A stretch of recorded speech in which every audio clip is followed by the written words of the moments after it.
We are really excited for the special guest segment. We have Coach Amanda Ruller here with us today. Yes. And Coach Ruller was assistant running back coach for the Seattle Seahawks as part of the league's Bill Walsh Diversity Fellowship program. And in doing this job, Coach Ruller set history, becoming the first woman ever on the Seattle Seahawks coaching staff. Whoop, whoop. That is incredible. And so this summer, she coached through training camp and preseason games for the Seahawks, helping plan drills, breaking down film, which is a very awesome skill set to have, first of all, and just everything in between. So thank you for joining us, Coach Ruller. Yeah, awesome. Well, thanks for having me, and I'm excited about this. So I'm excited. Awesome. Well, we're so glad to have you, and we love sort of starting off with our special guests with sort of a similar question for the conversation, and that is, what is your favorite thing about having lived or coached in the Pacific Northwest? Oh my gosh, the fans, 100%. So I'm Canadian, and I came from Saskatchewan. So I actually helped coach with the Saskatchewan Roughriders, and they were the home of the 13th man. But then when I came to the NFL, like the Seahawks, they were the home of like the 12th man. So it was just like the best transition ever. And they have so many fans coming from Canada to come watch practice and the games. I couldn't believe it, just getting into practice and those fans coming up to me being like, oh my God, I'm Canadian too. It's so cool you're representing. I felt so much love and I was inspired by it. I'm like, yes, I'm breaking some barriers for Canadians everywhere. This was a cool experience for me because the fans alone made it worthwhile. I need to share with you because the way that this podcast started, Steve, and they do a podcast called the Ballhawks Podcast. And so they saw my tweets and stuff, and they were like, we really like what this girl's putting out about the Seahawks. We would really love to have you on the show. So I joined the show for an episode last September. And they were like, Michaela, so when are you going to start your own podcast? And I go, I mean, I've thought about it, but like, I'm good. And my brother hit me up. He goes, Michaela, like, you should start your own podcast. This is like, you're really good. You should start your own podcast. You are, yeah. So it was actually my brothers up in Canada that, having invited me on to join their show and talk about the Seahawks and their love for the game, that kind of started this. And now we're over a year in, and I'm super grateful that they are the ones that inspired me to do this, because the connections we've made and the experiences we've had have been phenomenal. Yeah. So a lot of love for our, brothers and sisters up in Canada. Yep, for sure. There we go. I love that. That's like a cool connection, right? Because it feels like we're so close, but sometimes feeling far apart, but we're just a border away. I have to admit something too that I'm a little ashamed of is that I've never been up to Canada, and I've lived in the Pacific Northwest in Washington my entire life. Yeah. So we'll have to change that. We got to work on that. Yeah, I know we've talked about Vancouver's right there. You guys got to make a trip. So we'll have to make that trip. Probably 2023 at this point. We'll have to make it happen. We need to get all the things renewed now that you can cross the border again, since you couldn't do it for a while there. And then now it's like, oh yeah, now things have expired. So we have to actually kind of like make that happen. But yeah. So another fun thing, we know that you have such a passion and love for sports. Another question we love to ask our special guests is, outside of your love for sports, what is a favorite hobby or a secret talent that you might have that people don't necessarily know or would assume about you? I have this creative side a lot of people don't know about me. I paint quite a bit. So I love, I'll buy a canvas and just get into some painting because it's kind of therapeutic. I really love doing it. And I love being creative, no matter what that is. I love more abstract art. So I kind of just have pretty aggressive brush strokes, and it's very colorful and fun in nature. And it's something that relaxes me. It's fun. And I feel like you wouldn't think that about me because I'm very intense and passionate about competition. So no one's competing in art. So I just make it for fun. Well, for me, I just make it fun. So that's so cool. It kind of reminds me, I got the Seattle Storms, like it feels very artsy and creative and kind of like the brushstroke, like just like splattery sports. That's what I'm talking about. Yeah. I love it.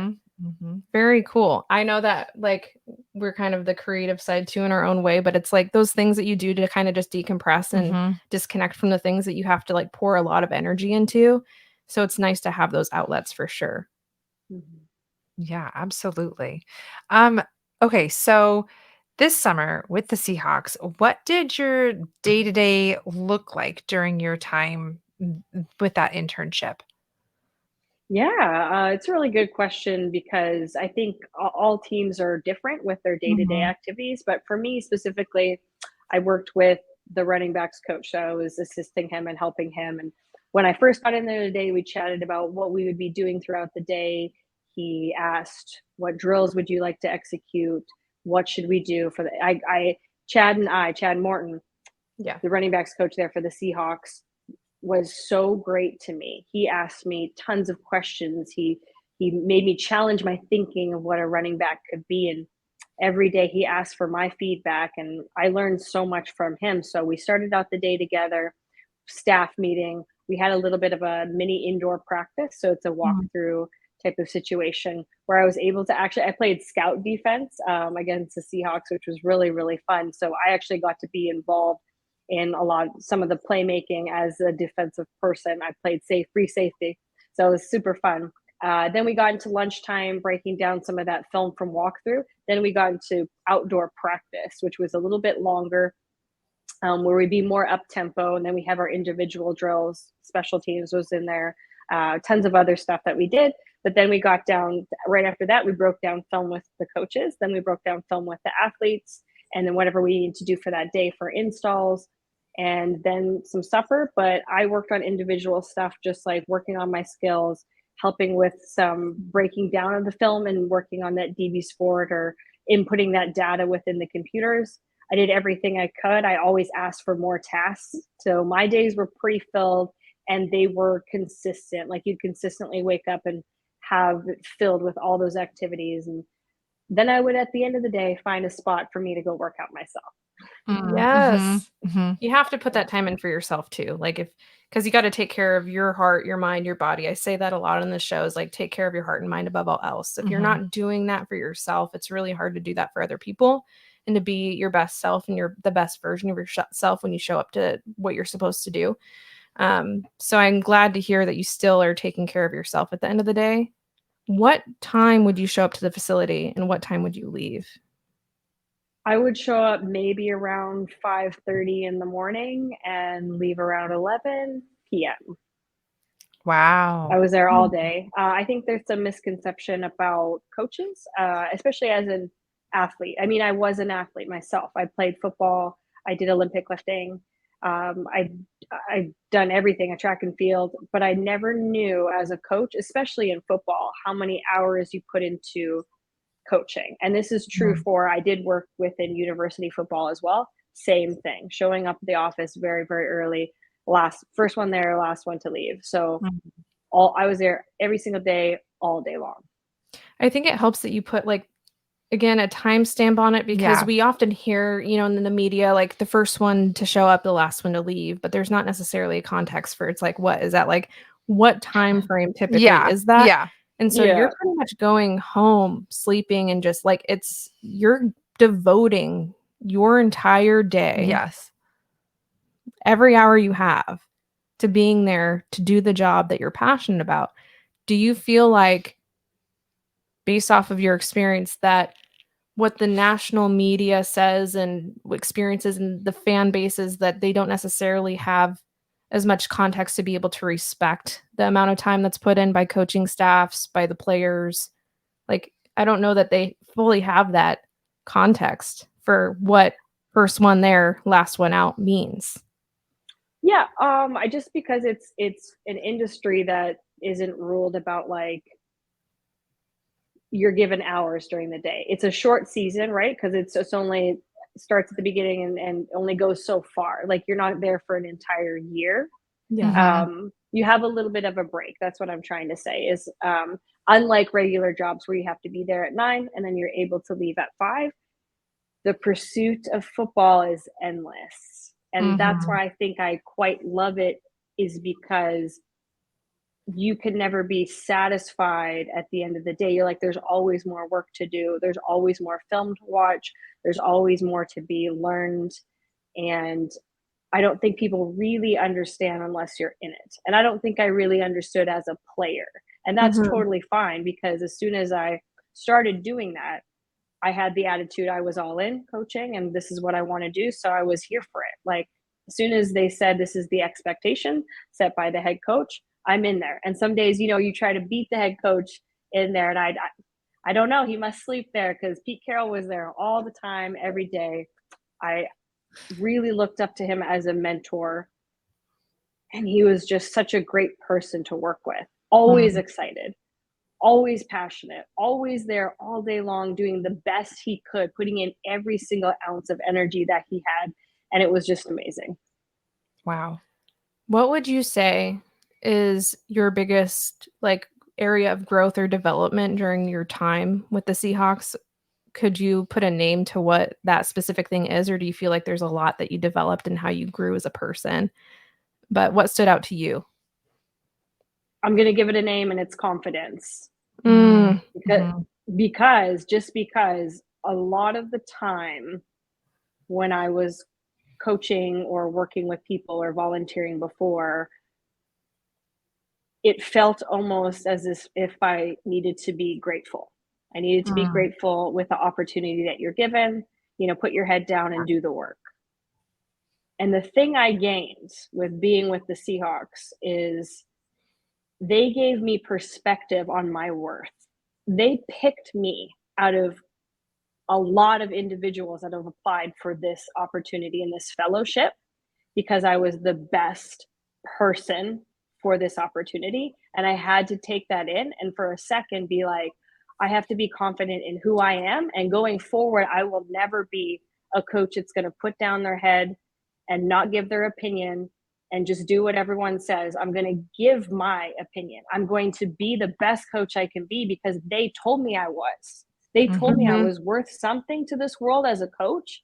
And going forward, I will not let anyone tell me otherwise. And that's the biggest thing I gained from them, is their confidence in me as a coach has really shattered the old me. And I am this new person altogether. I love that. Yeah, I love hearing you say that, because as a woman going into a male-dominated, number one, sport, but also too as a coach, in that realm, you have to have a level of confidence.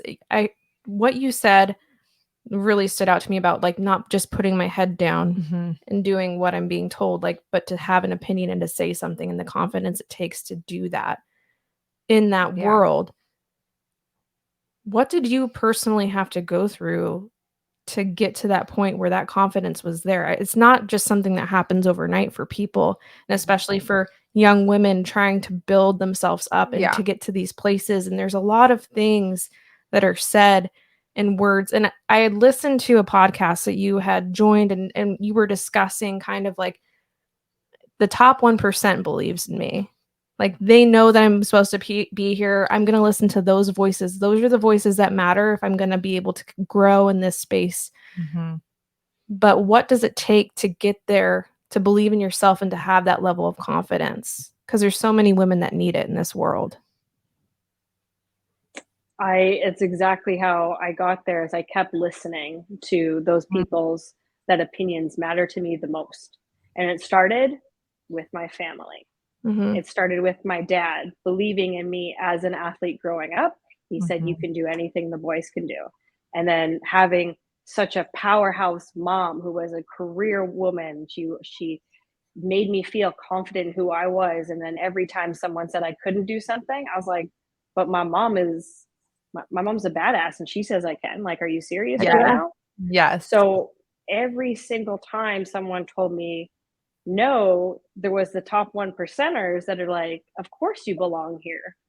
Of course you should be in this space. And they were the ones that saw my passion, saw my vision, and started helping me along the way. I never ask to be helped and to be pulled along. I just created these relationships with people that were my mentors and my friends, and they just saw how excited I was to learn from them and how open I was from their opinion, because a lot of time people are very negative. I want to do it my way. I was so Mhm. open to getting help, and I had to push my personal ego aside, being like, I don't know it all. Like, what do you mean by that?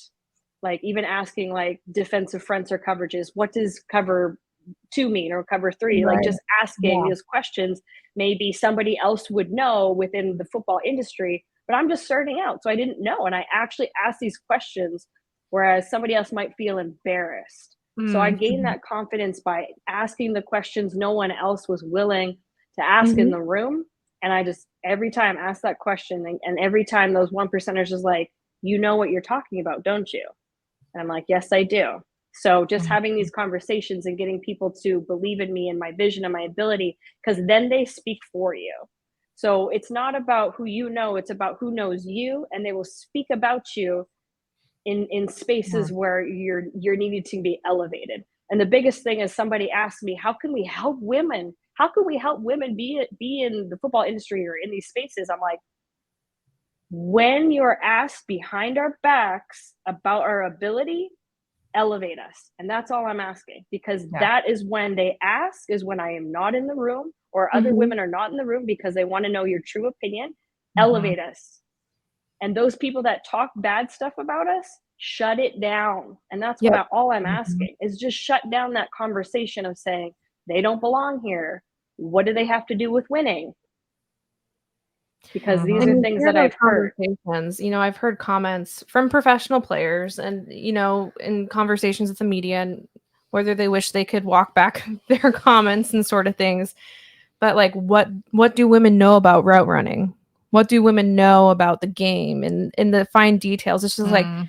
just as you can learn the game by practicing and being there and having a coach, like, we have brains that function too, that can also learn and have the capacity to process and develop a deep knowledge and love for this game. Mhm. We might not be out there on Sundays with you at the NFL level, but the one thing I really wish, Amanda, like the one thing I wish was that when I was in high school, that there was a women's football, like a girls' football team that I could have participated and played on.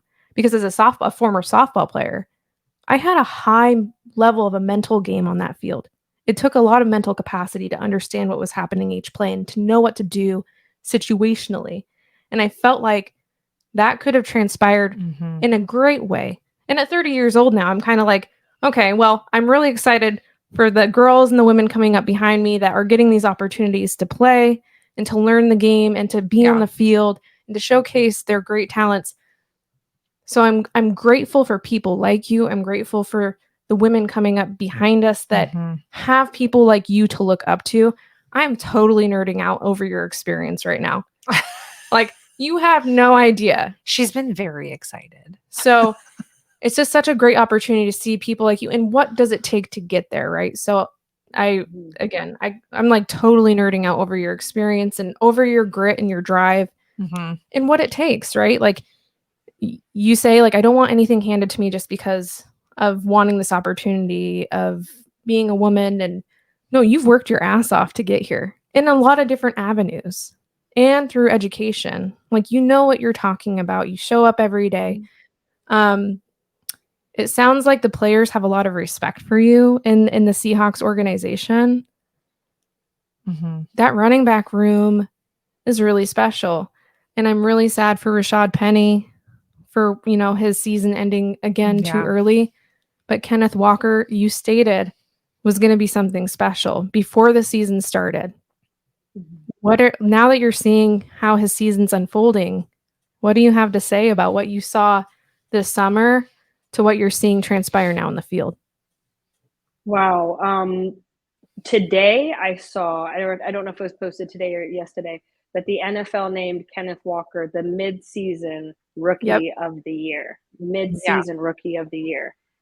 That is so, I just like saw that, and I was just so overwhelmed with joy, because Mhm. I got to be there. That day when he comes in and he welcomed me and he said, I get to work with you. And I'm like, I get to work with you. Like, this is amazing. Mm-hmm. And sitting and doing extra film study with him and meeting him in the weight room and just watching him grow into this great athlete has been, in this short amount of time, has been such an awesome journey, because I only want to help people, want to help athletes. I want to see them do well, because I was an athlete too. And I loved coaches that really put in the extra time to help me be great. And that's what I tried to do with all of the running backs there. But it was especially cool to see him as a rookie. And as you know, him in those first preseason games didn't get a lot of reps. And I remember he was sitting on the bench and he wasn't looking too happy. And I went over and I sat right next to him and I said, what's going on? What's going through your head? He's just like, and I think he just, I don't know. And I'm like, I know what you're thinking. Like, you are going to be great in this league. You are going to be somebody that this franchise is going to remember for years to come. Your time is coming. And that's all I had to say. And I remember he smiled and just said, okay, I get that. So he just felt a little bit better because he was going to be used, or like they were playing more Richard and everything. I am so sorry to see what happened to Rashard Penny. I do love seeing Kenneth Walker really lean into that now. He had to lean into the starting position, and he went with it, and he's doing such an amazing job, and I'm so excited for his potential going forward. And I could see it that first day of training camp and OTAs, and that was amazing. That was so cool to see, and seeing where he is right now. You talked about working with the running backs on kind of like slowing down the game. Like, they might have a lot of speed, right? They're coming in with a lot of speed, but we got to slow it down. We got to have vision. So one thing I'm noticing with Ken is like, he has the vision. Like, it's something I've noticed, and I highlighted it, like, I think after this last game, the two things that stand out to me about Ken, his vision and his ability to cut back. He's fast as heck. We know he reached 22 miles an hour or over that. But his vision and his ability to cut back. So when you say, hey, let's slow down the game and get your vision going, what does that look like on the practice field to say, like, how do you slow that down when come game day, it's like fast paced and ready to go? Just repping through it in practice, right? Because I like to say the mind is a muscle as well. If we kind of slow it down in practice, a little slow to quick through, that's what we kind of had him do, right? Is he is quite fast. And sometimes in practice when he was first starting out, that might have been an issue. But as you can see now, he is just sailing through all of that. Because the more you work out your mind, the more you can envision what's happening and get those reps in a little bit slower. It's just an automatic response at that point. And I love this because I was reading this book where they were analyzing taxi drivers. So when they were analyzing these taxi drivers' brains, when they were going through their different routes, their gray matter in their brain was huge, because they were always taking different roadmaps, different avenues, and they could envision going forward. They had analyzed a taxi driver's brain after he was done. He had retired. He was done being a taxi driver. His gray matter actually shrunk because he wasn't always going through those routes and envisioning them, right? So that really shows you when you slow things down and you remember those routes and you go through them or go through that hole, that part of your brain just expands, and it's almost like an automatic response where you need to go or cut it back. So that's why you're just really getting those reps in of quality over quantity and slowing it down, slow to quick through. That's how I always explain it. I love it. That's awesome. Wow. Well, as a member of the coaching staff from the summer, what stood out to you about the culture that's cultivated by not only the staff, but also the players? I love that. Especially with the Seattle Seahawks, they had a philosophy, right, of always compete. So I felt like that had a top-down response. So Pete Carroll started that off on the day. We're going to always compete. And every time you enter the film room or went out to into the weight room or went out to the field, there was a sign that had the Seahawks logo on it. It said "Tap in." tap in. So every single player was always hitting that. And I am quite short, I'm 5 feet, so I had to vertical jump and hit that every time. So it was awesome to see all the players really buying into the culture of the team, because the philosophy went top down, and every single athlete was like, I am here for it. I am part of this team. I am tapping in. I'm always competing. I'm always going to be the best version of myself. And I've never seen an organization be so well run from the inside out. I couldn't believe it. Going forward, I will do the exact same thing as a culture for a team that I want to coach. Like if I'm going to be a head coach of something, I want to install a philosophy, something for my athletes to buy in and live and breathe by, so that they know what they're fighting for. And it's each other, and it's always competing and competition and thriving to be better version of yourself. And I love that about the culture there, and the athletes were all part of it. And it was interesting, in the second preseason game, an athlete had gotten hurt in the middle of the field, and all of the players, every single one of them on the sideline, came out to the middle of the field. And it hit me at that moment. I was like, all these players care. All these players are bought into this team. All these people are a Seahawk. And that was just the coolest thing to just see how that buy-in culture was in that moment. Yeah. Well, when you start to connect, like just like the brotherhood and what the game means, and I think we're starting to see more of kind of like the compassion that comes out with like saying like we're not just athletes and people that are playing on the field, like we're human beings and we're people, and we have bodies and minds that we have to protect and care about, and families. Like there's so much more.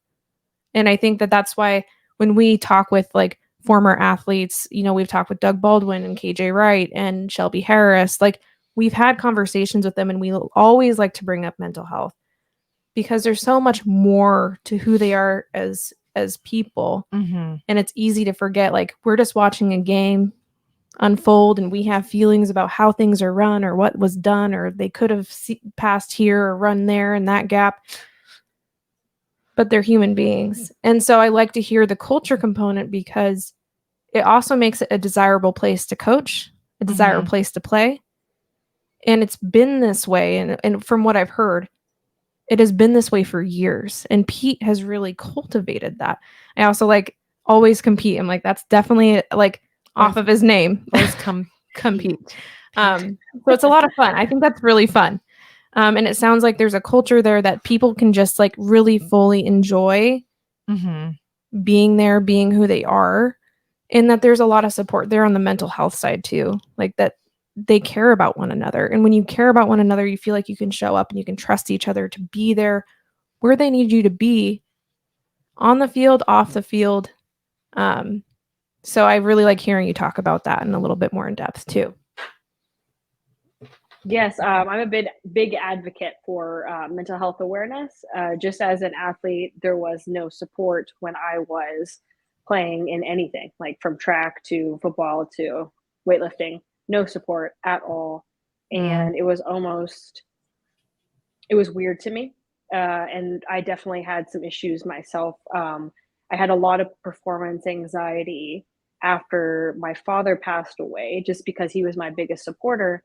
So I felt like, where do I go from here? And that was a big issue for me. So I actually went ahead and I shared my story with my running backs group. I just said, if we got 10 minutes, I got a story. And I told them about that. I told my running backs group about that time when I was at my lowest as an athlete, pretending, you know, because social media was a thing, like I actually showed them a picture of this picture I posted on social media when I was at my lowest, and I was smiling and looked happy, but on the inside, I had so much performance anxiety and I did not feel great. And it was hard because there was no support. So it's like, where do you go from there? And then I told them the different ways I coped with it and how I not overcame it. I don't want to say this is a story of triumph, but I helped mitigate the situation. And now I'm here to share my story. And they were like, I could not believe the whole group literally shared a story with me right after. Like every single person's going through it.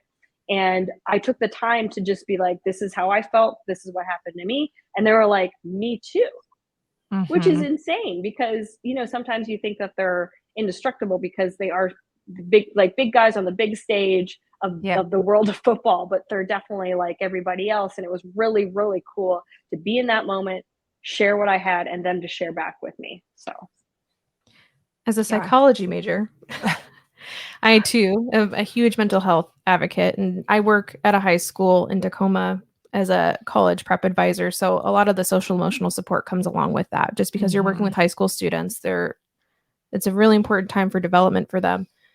But talking to individuals and breaking the stigma, especially with athletes, is imperative, because I feel like a lot of the time it's kind of like, show up, do your thing, like rub some dirt on it, is kind of sometimes a culture that had kind of been cultivated. Yeah.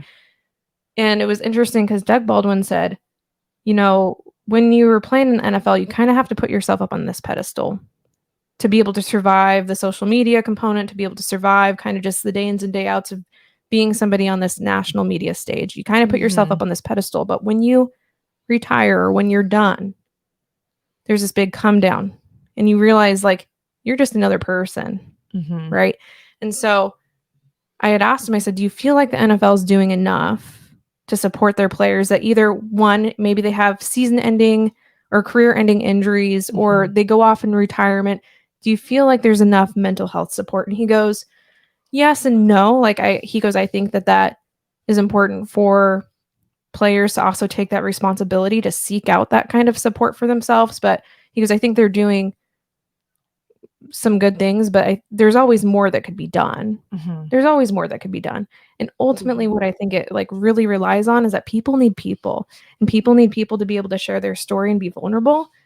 Because if we're not vulnerable, and you as a coach being able to say like, I just need 10 minutes of your time, all of a sudden, not only did that allow other players to be vulnerable with you and to tell you their truth, but all of a sudden that trust and that relationship just got so much better. Yep.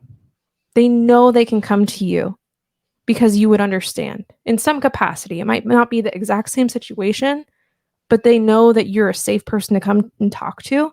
So I love that that's something that you brought to this team this summer and to those players this summer, because it's so important. Yeah, they actually did a great job of opening up the conversation as well. They actually brought Jay Glazer in to come do a talk. Yeah, because he, as a guest speaker, because he had written a book recently.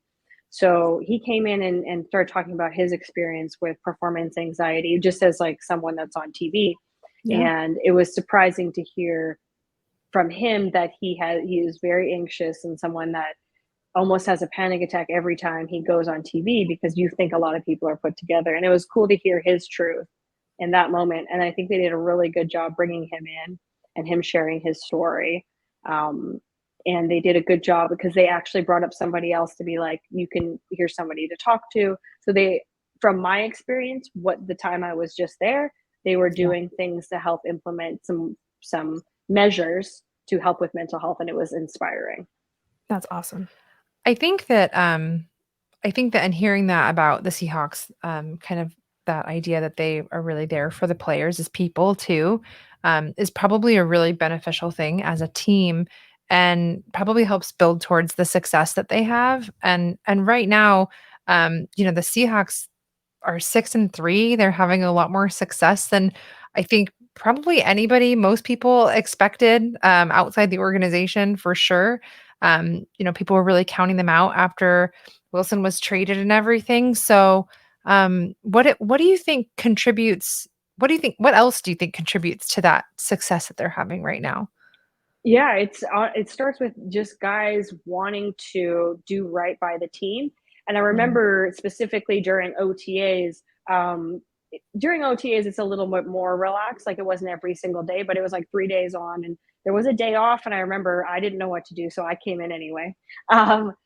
But I came in there and I was the only person in the building because obviously I didn't have any friends or family there. So I was just going to come in and just try to catch up. Geno Smith came in and I'm like, what are you doing? Or like, oh, I was surprised. Like, what are you doing here today? He's like, well, I want to get better. I'm here to study. I'm here to get better. And just somebody with that work ethic and that tenacity, I was just so excited for him. And I was like, this guy's going to be great this year. Like, I honestly, like, in that moment, I just was like, dang, like, that's the kind of player that you wish you had a million of. Yeah. You know, the guys that come in their off day that are just like, you could be anywhere in the world, like, but you chose to be here on your off day to get extra work in, like during the summer, during the OTA summer. And I thought that speaks volumes for the guys that are bought in, and that's what's contributing to their success. Like, I just honestly think they had a lot of guys that are like that, and I kept seeing that is they're just like camaraderie. They're a unit. Like nobody's there that's like a vampire sucker or taking away from the team. No, they actually like look at these guys as each guy. They're like, okay, are they taking away value from the team? And I was just like, this is so cool that you do this, because it really shows me that you care about the character of these guys, not just their level of play. I know that's a big factor, but they actually care who these guys are and what they bring to this team. So I think that really speaks for why they're being so successful right now. Yeah. I was listening to the Brock and Salk show on 710 radio this morning, and I think it must have been Brock or Salk had brought up that Pete Carroll really like kind of values trying to make sure that there's no drama being brought in during the season, that kind of the things that could be happening externally, like that it's at as much of a minimum as possible, and just to kind of stay focused, kind of keep your head down and continue to work hard. How important do you think that is to maintaining a positive culture? Because you talk about like these vampire suckers, which is true. Like there are people, even in our own personal lives, that can kind of suck your energy. How do you kind of evaluate at what point there might be something happening in the locker room where somebody could be kind of pulling on that energy in a negative way? And how do you navigate that in a locker room? Yeah, they even like during the beginning of all of like the camp and OTAs is they kind of ask around like what's like bring in all the staff and like how do you see this guy going forward? And that was really cool, like to hear like they really wanted to break it down, every coach saying, what do you think this guy can contribute to the team in the locker room as a human being? And I thought that was rare, and I'd never seen that before, because like I'm sure we all have been on some sort of team or had that friend that just really took the energy out of you and didn't want to be there or showed up late. And I wish they would have took that person off my team, but you can't, because sometimes I was at a very low level of football. So when I played, so it's like you can't just take that person off. At this level, you can, because they can be easily replaced. And I thought that was really cool for them to take that into consideration. And they did that. They did just that. They asked the coaches to evaluate the players in that respect. That's amazing. Yeah, I like that a lot, because I think so I'm coming at all of this with like learning sports, because Michaela loves sports, and if I want to hang out with Michaela, I have to like know about, well, I have to like at least be around, so I just start learning it. But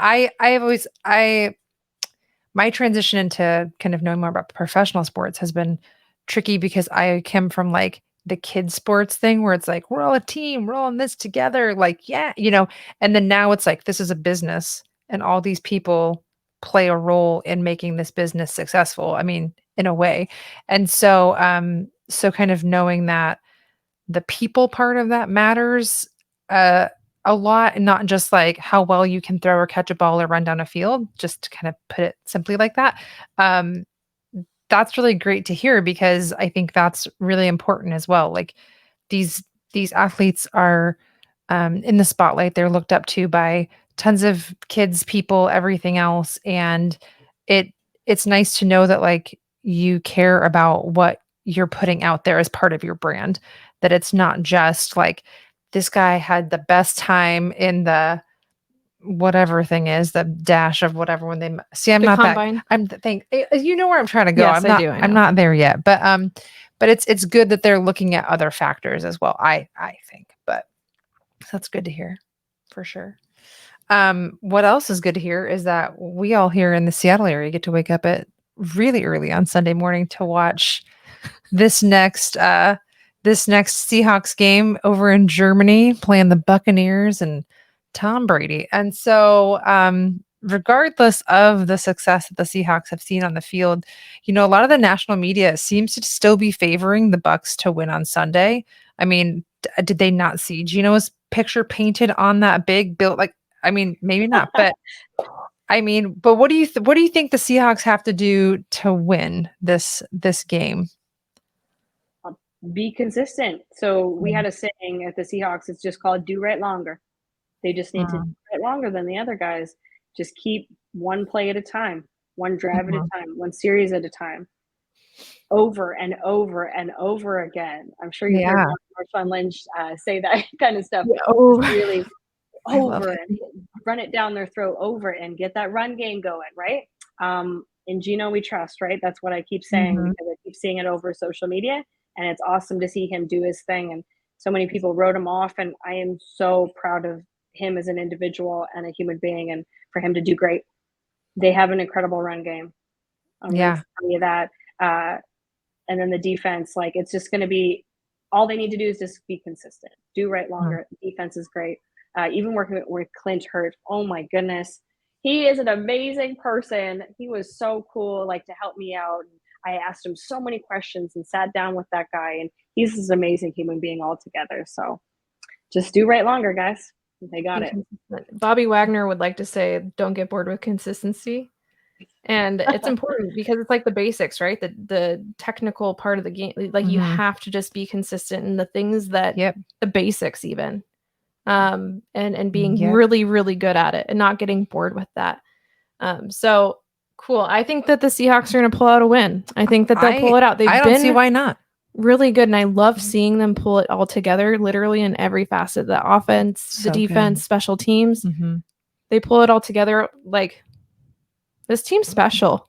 Yeah. I was thinking this morning on my drive to work, I'm so lame. I'm such an emotional person. Like, I get emotional about sports. And for some reason, I envisioned Geno Smith, like, lifting up the Lombardi trophy at the end of this season. Oh my gosh. The Super Bowl win, and how special that story would be. Oh my God. I started getting teary in my car. I'm like driving to work. I'm like, I'm such a nerd. And I'm like, I'm never going to tell anybody about this, but now everybody will know. Everybody's going to know. It's fine. So I agree. Consistency, their run game, something special. Their tackles, their rookie class is really incredible. The tackles have improved a lot.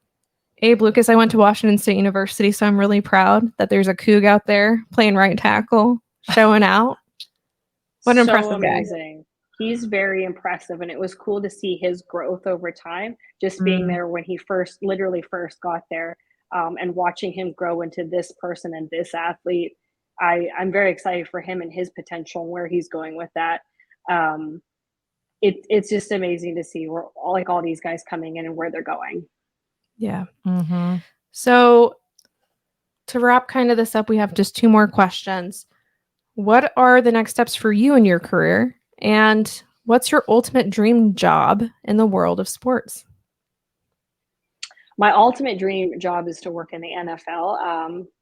I think at any capacity. I'd love to start out as a positional coach, but the ultimate, and I didn't even actually think this was possible. And this is when I talked to you about the confidence, is just working with Pete Carroll and him saying, you have the potential to be a head coach in this industry.